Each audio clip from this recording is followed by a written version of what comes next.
Welcome to the Mirror of the Word, and I want to thank you for joining us today. My name is Buki Adeosun, and I'm your regular host on the program. Let's pray. Father, in the name of Jesus, I ask you that you will show us what you want us to see in your word today. Lord, I believe that you want to encourage someone. I believe you want to lift somebody up. I believe you want to give hope to someone who has lost hope. Lord, I pray today in Jesus' name that you will show us what you want us to become in your word. Lord, write your words in our hearts so that we may know you. And I thank you for the power of the Holy Spirit, because our lives will be transformed into whatever we see in your word today. In Jesus' name we have prayed. Amen. Once again, I want to thank you for watching this video. Just in case you're watching live, or even if you are watching the video later on our YouTube channel, thank you. If you are watching our video for the first time, this is the Mirror of the Word. It's a program where we read a chapter of the Bible, we pray for those who are sick, and then we give someone the opportunity to sign up for Jesus to become born again.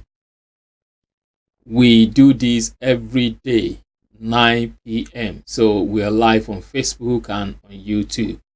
So I want you to please click the subscribe button on our YouTube channel when you're watching the video, so that you become one of the people that will get an alert when we publish new video. This video is going to be available on our YouTube channel shortly, after this program. We have been reading the book of Hebrews. We read Hebrews chapter 1 and chapter 2. And in Hebrews chapter 1, we said that Jesus Christ owns everything. The Bible says that Jesus Christ is the lawful owner of everything. Not just that, Jesus Christ has a throne that lasts forever. There is no end to his throne. If you are in good books of your director or the president or your leader, I tell you something, they will all pass away after some time. Even if they don't pass away, something can happen that will make them not to be relevant politically again, so they won't be able to help you. But Jesus is not like that, because we read in the Bible that he is seated at the right hand of the Father. So which means Jesus Christ will be relevant forever. So the best friend we can ever have, the best person that we should remain loyal to at all time, is Jesus Christ. The Bible says that by Jesus Christ the whole world was created, the heavens, the earth, and everything in it. And we read in Hebrews chapter 1 verse 3 that he uphold, or he sustained, the whole world by the power of his command. If you need some encouragement, if it appears that things are not going the way you expect it to happen in your life, all you need is a word from the Lord. We saw that with one man who came to Jesus, and Jesus said, please, I believe he was a centurion man, and Jesus said, look, I'm going to come to your house. And the man said, no, I am a man under authority. I understand the authority of the word. All you need is just speak a word, and my servant shall be made whole. You remember the scripture says, and he sent his word, and he healed them. So every time God is going to do something in our life, he sends his word. So what you need is the word of the Lord. The word of the Lord will sustain you.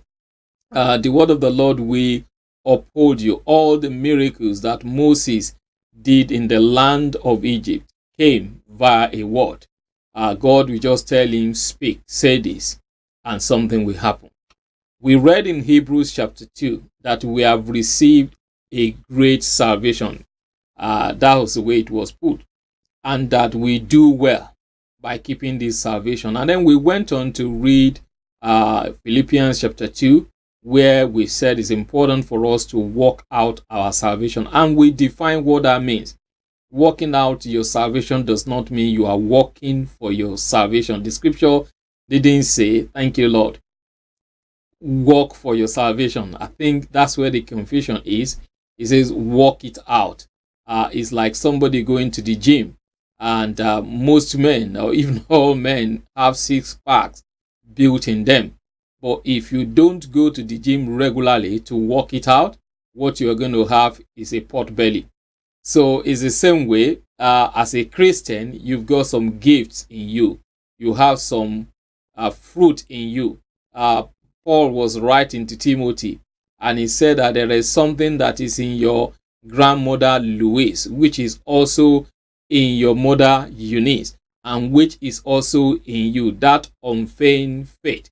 And then at a point in time, he told him, he said, you need to stir up that gift that is in you. So there are some gifts in you, there are some talents in you. The Holy Spirit wants to work out some fruits in you. He wants you to develop your character. He wants you to develop your godliness. He wants you the godly nature, the godly nature, the holy nature.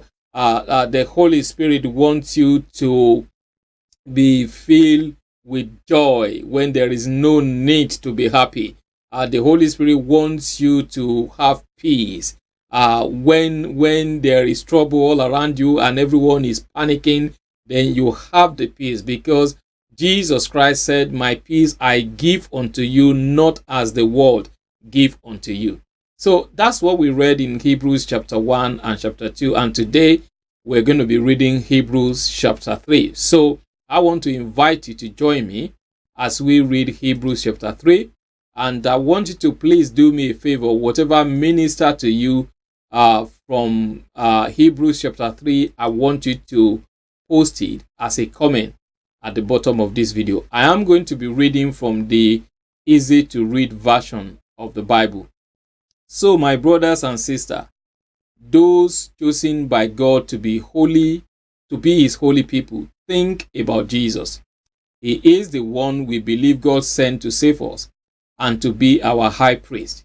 God made him our high priest, and he is faithful to God just as Moses was. He did everything God wanted him to do in God's house. When someone builds a house, people will honor the builder more than the house. It is the same with Jesus. He should have more honor than Moses. Every house is built by someone, but God built everything. Moses was faithful as a servant in God's old house. He told people what God will say in the future. But Christ is faithful in ruling God's house as the Son. And we are God's house. If we remain confident of the great hope we are glad to say we have. So it is just as the Holy Spirit says, if you hear God's voice today, don't be stubborn as you were in the past. When you turn against God, that was the day you tested God in the desert. Wow. For 40 years in the desert, your people saw what I did, but they tested me and my patience. So I was angry with them. I said their thoughts are always wrong. They have never understood my way. So I was angry and made them a promise that they will never enter my place of rest. So brothers and sisters, be careful that none of you has these evil thoughts that cause so much doubt that you stop following the living God. But encourage each other every day while you still have something called today. Help each other so that none of you will be fooled by sins and become too hard to change. We have the honor of sharing in all that Christ has if we continue until the end to have the sure faith which we had in the beginning. That's why the Spirit said, if you hear God's voice today, don't be stubborn as in the past when you turned against God. Who were those who had God's voice and turned against him? It was all the people Moses led out of Egypt. And who was God angry with for 40 years? He was angry with those who sinned, and their dead bodies were left in the desert. And which people was God talking to when he promised that they will never enter his place of rest? He was talking to those who did not obey him.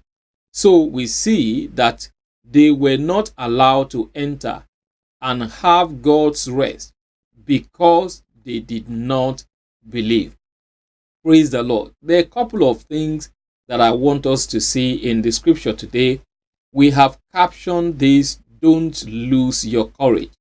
There's an important verse in the scripture that we have read today where it said in verse 13, Hebrews 3:13, but exhort one another daily while it is called today. One translation of the Bible says, encourage one another daily. I believe strongly. There are a couple of things in that chapter. I have my notes, but as I was rounding up, the Lord impressed something in my heart to share with someone. And that's the fact that the reason we were asked to encourage one another is so that we don't fall into the deceitfulness of sin. Brothers and sisters, the things that we make people draw back in the days we are in, they are not visible sins. They are not visible sins. Unbelief is a sin. Lying is a sin. They are not sins like fornication, adultery, stealing, all those kind of things that people think they are big sin. There is no such thing as big sin. But the thing that is going to make people fall back are lies of the enemy. Especially, I have it that, impressed upon my heart is that a lot of people are going to be deceived and they're going to draw back. Our Lord Jesus Christ even warned us. He said, as the days draw near, he said, the love of many will wax cold. People will be discouraged. People who want to do what they were doing before.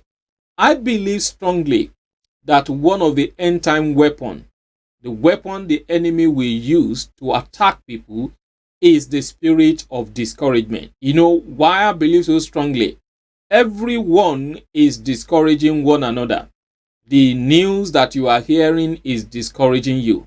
Even at your house, your husband that you think should be number one, how did they put it? Number one fan is always critical. We have wives who are not supporting their husband. Oh yeah, of course, they're not committing the sin of fornication or adultery. They're not, some of them are not even abusing their husband or beating up their wife, but you have killed that man. You have killed that woman. The gift and the talent of God that God has given that son of yours, you've killed it because of your selfishness, because you want to be promoted, because you want to build your career. You ruin the chances that brilliant girl of yours has. So I come today to say it's time for us to begin to encourage one another so that we don't fall into the deceitfulness of sin. I perceive in my spirit there are so many people who are in the wilderness of loneliness. They feel alone. They feel uncared for. They feel that no one cares for them. They are dejected. They are down. God sent me today to encourage you. Don't fall for the lie of the enemy, because the plan is to bring you down. Look, let me tell you something. Discouragement comes in all forms. But one thing that you have to do is, the purpose is to deceive you. There was a story in the Bible in 1 Kings chapter 13 of a young prophet and an old prophet. The young prophet went into a place and he did some mighty miracle. The prophet was from Judah, and the Lord gave him an instruction that said, at the end of your assignment, make sure you don't eat anything. And the young prophet obeyed the Lord. But the children of the old prophet had all the miracles and everything the young prophet did. So they went and told their father. And apparently, I believe, possibly out of jealousy, the old prophet followed the young prophet. And he discouraged the young prophet. He made the young prophet, he bullied, let me put it that way, because When the young prophet told him, he said, come to my house and eat. You can go and read the story in 1 Kings chapter 13. The reason I'm sharing this is because people who are going to discourage you are people, or people who have already discouraged you, who have brought you down. They are people you respect. They are people who are very close to you. You are watching me right now and you are crying, you are shedding tears because you felt you were gutted, you felt left down. I mean, you gave the whole of your life. Let me tell you something, sir. Let me tell you something, ma. The purpose of the news that you have had is to make you draw back, is to make you stop following God. That's why this word of the Lord is coming to you today. He said, when you hear his voice, do not harden your heart. What does he mean to harden your heart? It simply means you get yourself to that place where you don't want to hear anything about God. You don't want to hear God's voice again. When anyone tells you and say, God is going to come through for you, God is going to do great thing for you, you say, look, I don't want to hear anything like that. Please don't tell me that. Where was God when this was happening to me? I feel inundated. I feel like there's a weight, there's a burden on me. I mean, look at Elijah, how great that man of God was. Look at him, for example. He got to a point, he went and hid. We were told that he hid under the juniper tree. And he said, look, because I'm jealous for the Lord my God, I am the only one. Why did he feel that he was the only one who have not bowed down to worship the idol? And of course, the Lord told him, look, there are 7,000 prophets. They were all hiding. What happened to those prophets? They were hiding in the cave. They couldn't come out. Maybe you are also hiding, afraid of what is going to happen to you. I come with the word of the Lord for you today. The purpose, the enemy got you. The enemy wants you to hide. The enemy wants you to stop trying. Why wouldn't you say, you know what? There is no risk in trying. There was a story of 4 lepers in the Bible. And they came to a point after the word of the Lord was declared that by this time tomorrow, there shall be surplus in the land. And they took a decision. They said, look, let's go. If we stay here, we're going to die. If we go into the city, maybe they will kill us. But they said, look, let's just take a step and go into the city. And they went into the city because the army of the Lord have destroyed the opponents. So they left with all their goods. So these 4 lepers, they rose from where they are and they took a step. So all I'm asking you to do today, if you have resigned, you have given in, you thrown in the towel. Maybe you are watching this video and you just by chance watching and say, you know what? All I want to do now is I want to commit suicide. You have water right now in front of you. You put in some tablets in there and you want to drink it and you want to end your life. Let me tell you something. Somebody is watching you laughing. Why do you want them to have the last laugh? Why do you want them to celebrate over you? Why do you want them to have victory when God has a great plan for you? I love a scripture that says that God has the last laugh and he will give you the last laugh. So don't give up. Don't give in. Don't quit. Be encouraged. When the news of the promised land that we read in this account, it said, look, they hardened their heart. They did not listen to my voice.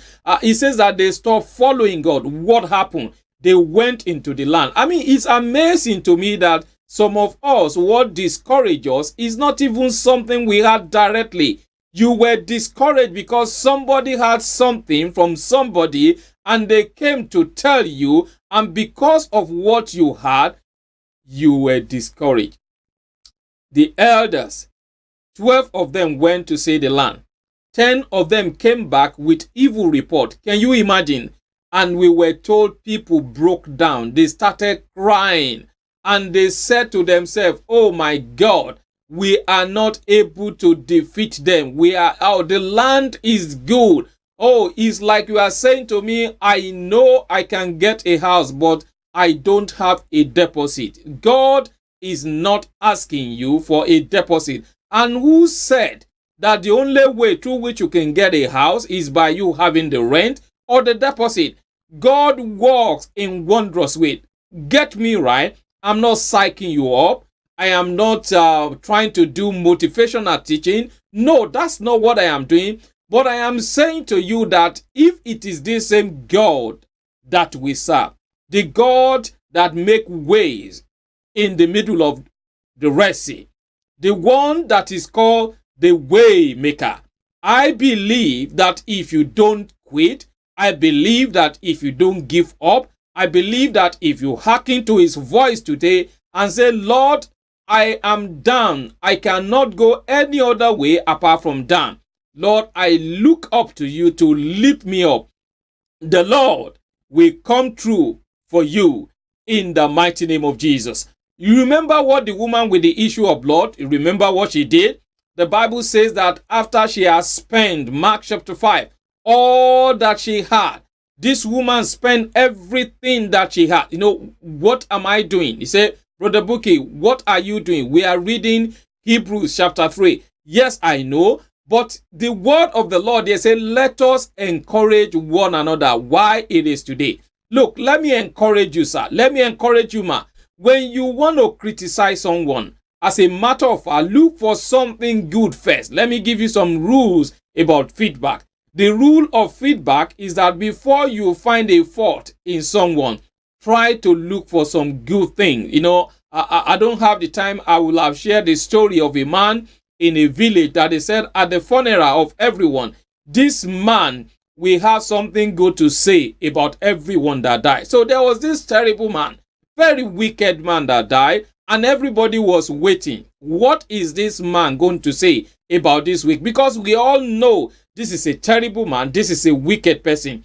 And the man said, you know what? This man has got beautiful teeth, very lovely white teeth that no one else in this community has got. Why? Because the man proposed in his heart, I'm going to look for something good to say about that person. So the scripture today, Hebrews chapter 3 verse 13, is that let us encourage one another. So I am here today to encourage you while it is today. I am telling you, don't give up. Don't give in. Look, the adversary, your enemy, is roaring about like a lion. The Bible used the word roaring about like a lion, looking for whom he would devour. The purpose, look, what devil is after, those miracles are meant to intimidate you.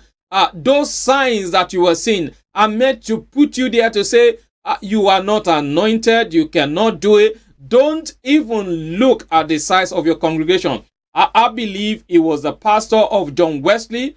If I remember the testimony correctly, as the Spirit of God is bringing it to me, we were told that this man, the number in his congregation, I mean, even apart from that, I hear a man of God, a big televangelist today, and he said the first 10 years of his ministry, he said that the day that they have the highest number of attenders is that they will have 10 people, and that includes all the adults and all the children.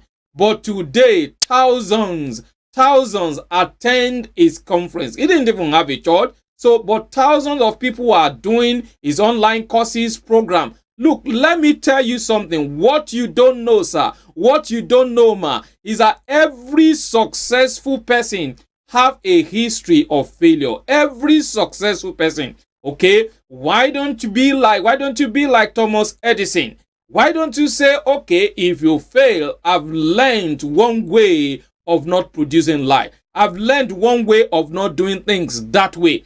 That's what I'm encouraging you to do. You are not the one who have the worst husband.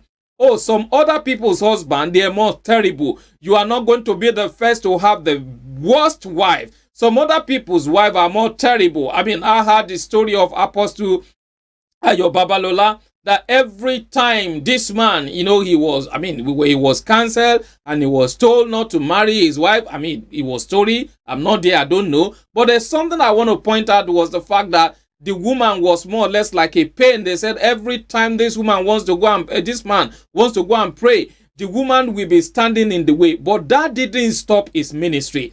Do you know what other people, do you know what they have passed through to get to where they are today? What you need is courage. You need your courage back.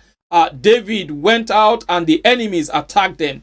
And the people that he was leading, maybe you are a leader and you felt that you have been betrayed. People deserted you. You spend your time building them, thinking they were going to be there for you, thinking that they're going to help you stabilize the company, thinking they were going to help you stabilize the church. But just when things were going on so terribly, then they came to you. The Lord has spoken to me. The Lord is leading me to go and start a church. And the church, the ministry that is just about stabilizing, they divide the ministry and they go away with half of the member. Let me tell you something, sir. Let me tell you something, ma. Those people that went away with one of your associates, they were not your people. Because Jesus Christ himself said, he said, those whom the Father have given me, John chapter 17, he said, I kept them. There are people that the Lord has given you. You won't have to do anything about them. God have given them to you to feed them, to nurture them, to show them in the way of God. One of the things that discourage us, as we read in this scripture, is I said, for they were not patient. They were not patient. They don't understand the ways of God. One of the things we need to know, my brother and sister, is that delay is not denial. The Apostle Peter said, the Lord is not slack concerning his promise, for he do not count time as men do count time. One of the things we need to do is to get in the word of God and understand the way God works. When we understand the way God's word, then we will not fall into the deceitfulness of sin. Let me close by saying this. Hebrews chapter 10. Let me close by saying this. Don't lose the courage that you had in the past. Your courage will be rewarded richly. Don't throw it away at all. You were very sure when you started. You had the word of the Lord. Don't let what is happening now confuse you. Don't think you didn't hear God.